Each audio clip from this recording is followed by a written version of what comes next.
우리나라하고 이제 국제적인 비교가 조금 필요하지 않을까 하는 생각이 들어서 제가 이거를 넣었는데요. 여기 한국이 파란색이고 이제 국제적인 동향을 우리가 봤을 때 노란색 점선이거든요. 그러니까 전 세계적으로 인구가 조금씩 주는 거는 이제 기정사실화되고 있는데 우리에서의 문제는 굉장히 급격하게 감소한다는 그런 부분이 아까 교수님도 말씀하셨지만 30년 전에 준비가 안 돼 있기 때문에 지금 이런 상황이 벌어지지 않나 하는 생각이 들었고요. 또 하나의 문제는 노인이 너무 많아지고 있다는 거죠. 국제적으로 보면은 큰 차이가 2067년에도 그렇게 많이 차이가 안 나는데 우리나라 같은 경우에는 굉장히 차이가 이제 벌어지고 있는, 생산 연령층 인구는 확 줄고 노령 인구가 이제 증가한다는 이것도 이제 문제이면서 우리가 이거를 또 기회로 또 새로운 전략을 만들어낼 수 있는 여지도 있지 않을까 하는 생각을 했었고요. 또 하나는 이제 외국에서 그러면 사람들이 오늘 좀 인구가 늘지 않을까 하는 그런 얘기인데 여기도 데이터에서 보니까 우리나라는 굉장히 미미하더라 하는 거죠. 외국에서 들어오는 수가 지금 이제 이주민이나 이런 사람들이 굉장히 많이 들어오고 있지만은 전 세계적으로 볼 때는 굉장히 미미한 부분이다. 그래서 이걸 가지고서는 인구가 증가하는 걸 기대하기는 어려울 것이다라는 게 이제 저도 생각이 들었고요.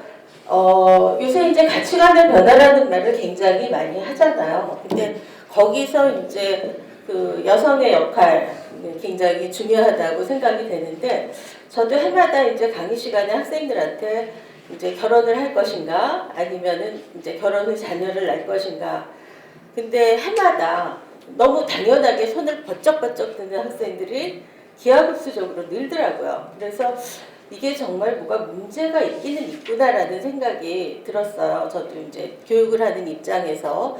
그래서 이거를 어떻게 이제 해결을 해야 될 것인가.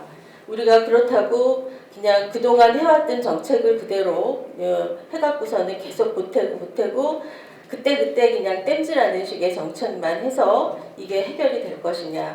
30년이 걸린다고 했잖아요. 어쨌든 성인이 돼서 인구를 낳을 수 있는 그런 자녀를 분만할 수 있는 그런 연령이 되는 게 시간이 굉장히 많이 걸리는데 그래서 저는 이따가 제언을 하겠지만은 교육 과정 내에서 우리가 성교육도 중요하고 부모 역할 교육도 중요하고 또 좋은 롤 모델을 보여줄 수 있는 그런 계기를 만들어 나가야 된다라는 생각을 하고 있고요. 그 다음에 이제 비혼, 만혼이 증가하고 있는데 결혼을 안 하겠다는 것도 굉장히 이제 증가를 하고 있는 상황이에요. 저 데이터를 보면은 우리나라가 이제 굉장히 결혼을 안 하는 걸로 이제 돌아서고 있고 혼외 출산을 보면은 한국은 굉장히 낮은 걸 볼 수가 있어요. 이게 물론 여러 가지를 설명할 수 있는 거라고 볼 수 있겠는데요.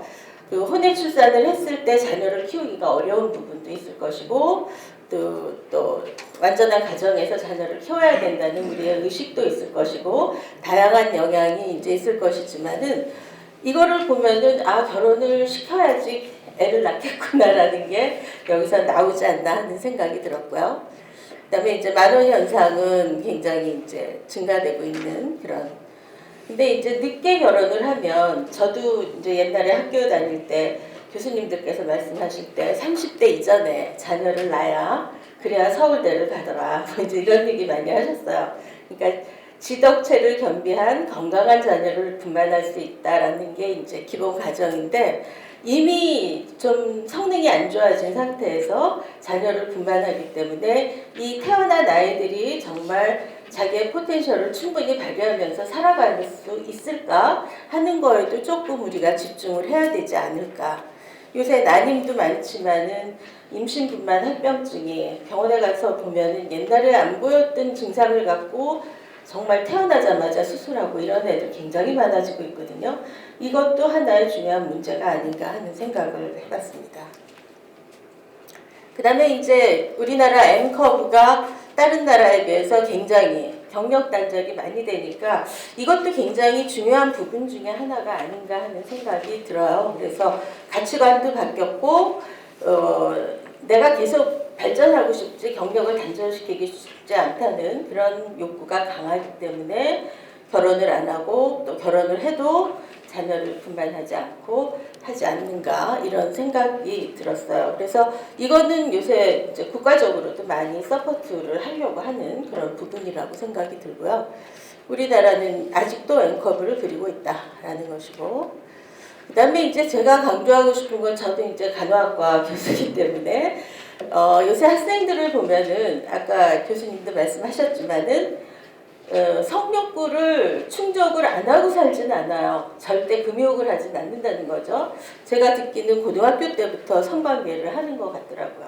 다른 애들은 이제 그렇게 하는데, 그래서 가끔 학생들한테 교육을 하면서 얘네들이 나보다 더 많이 알고 있는 거 아니야? 이제 이런 생각도 들고, 또 하나는 성관계를 하면서 굉장히, 그러니까 지식이 충분치 않으면서 성관계를 하다 보니까 몸을 망가뜨리는 경우가 굉장히 많더라고요. 그래서 이제 자녀를 분만하기 전에 정말 건강한 몸을 만들어야 되는데 그 안 좋은 상태에서 자녀를 임신을 하고 분만을 하게 되니까 그로 인해서 의료비도 엄청 많이 낭비가 되고 있는 그런 부분이 있다고 볼 수가 있고요.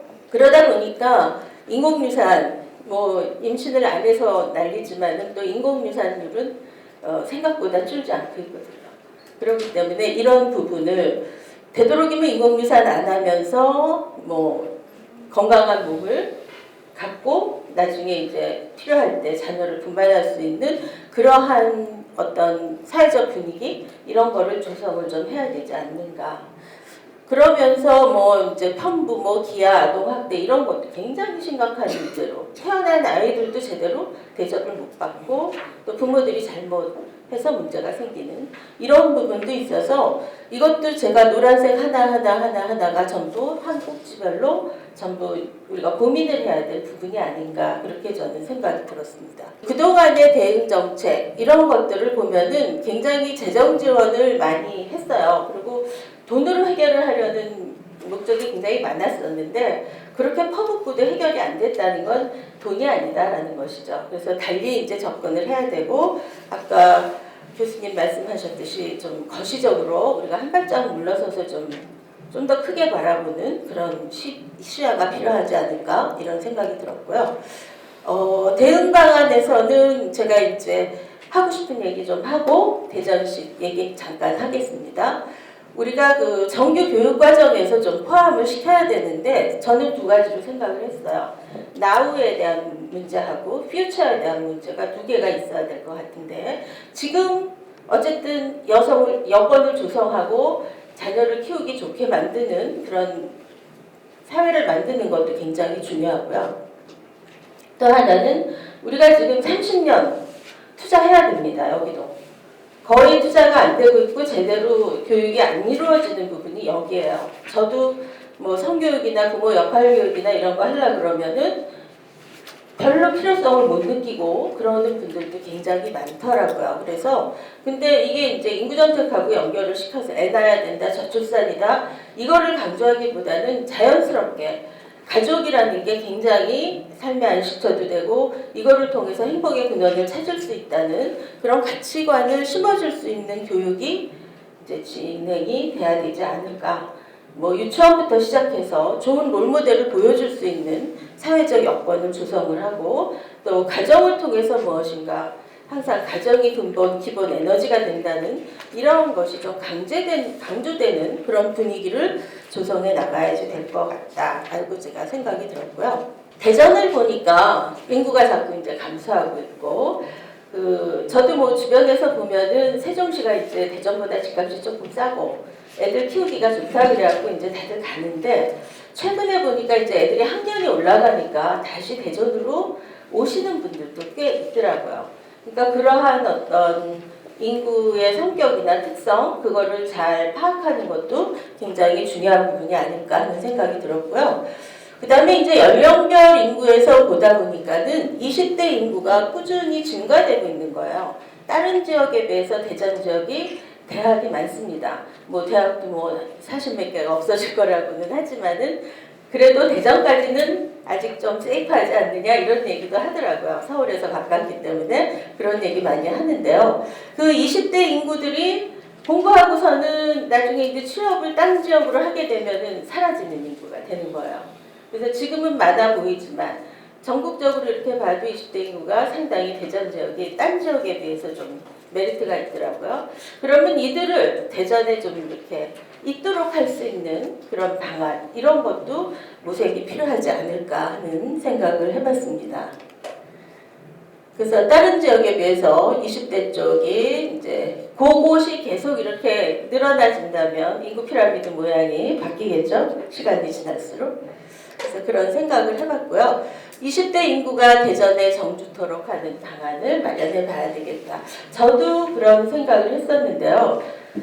다른 지역 학생들이 공부를 하러 와가지고 이제 취업을 대전 쪽에서 하는 거예요. 그러다 보면 대전 남자 만나서 결혼도 하고 이제 그러고 지내는 학생들도 꽤 있거든요. 졸업생들이. 그래서 육아 인프라나 이런 삶의 질을 굉장히 높일 수 있는 그런 여건 조성을 한다면 가능해지지 않을까 하는 생각을 했어요. 그래서 이것도 단계적인 계획이 필요하지 않을까 그렇게 생각을 했고요. 그 다음에 이제 제가 아까 말씀드렸지만 교육과정 내에 이런 내용들이 좀 포함이 돼서 이것이 단계적으로 수준을 높여가면서 대학생까지 그렇게 해야 되지 않을까.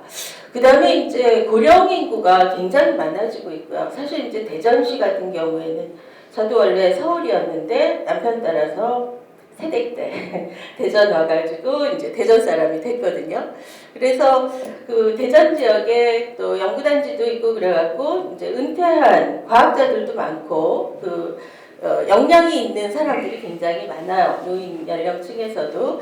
그래서 저기 공동육아나 황혼육아 아니면 이런 거를 지원할 수 있는 어떤 서포트 시스템 이런 것들을 잘 활성화한다면은 지역의 특성도 좀 고려된 그런 아기 낳기 좋은, 아이 키우기 좋은 또 인구 정책에 좀 부응할 수 있는 그런 대전시로 만들어갈 수 있지 않을까 제가 나름대로 생각한 것이고요. 중요한 거는 뭐 국가에서 지원을 더 해달라 어째라 이런 것도 중요하지만 이제 각자의 마음가짐이 굉장히 중요하지 않을까. 근데 생각보다 우리가 지금 이 자리에 모여서 인구가 지금 심각하다고 얘기를 하고 있지만 밖에 있는 사람들한테 물어보면 심각하다고 많이 안 느껴요. 피부로 전혀. 그래서 이제 학생들한테 너네 이런 거 알아? 하고서는 물어보면 몰라요. 어머나 이러고 있어요. 어머나 그러고 내일 아니니까 하고 끝나는 경우도 많고요. 요새 대부분 아이들이 1명 아니면 2명이거든요. 그래서 굉장히 옛날하고는 다른 별 사람 같은 행동을 많이 보여요. 너무 이기적이고 개인주의적이고 그런 성향이 우리가 그런 것도 부모들도 그런 거를 좀 극복하려는 노력을 많이 해야 되는 그런 시점이 아닌가. 30년 후를 위해서는 지금부터 준비가 필요하다. 저는 그렇게 말씀드리고 싶습니다. 감사합니다. 예, 고맙습니다.